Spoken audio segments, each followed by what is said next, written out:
భారత్ జోడో న్యాయయాత్ర చేస్తుండగా హఠాత్తుగా బీజేపీ గుండాలు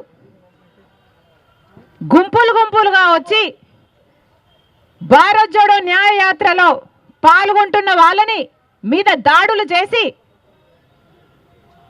వాళ్ళను గాయపరచడం జరిగింది. ఎందుకు ఇలా చేస్తున్నారు అని రాహుల్ గాంధీ గారు స్వయంగా దిగి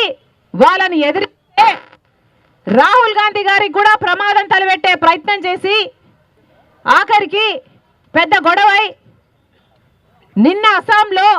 ఈ విషయం జరిగితే అస్సాంలో ఉన్నది బీజేపీ పార్టీకి చెందిన ముఖ్యమంత్రి. మరి ఇప్పుడు బీజేపీ పార్టీ అధికారంలో ఉన్న రాష్ట్రంలో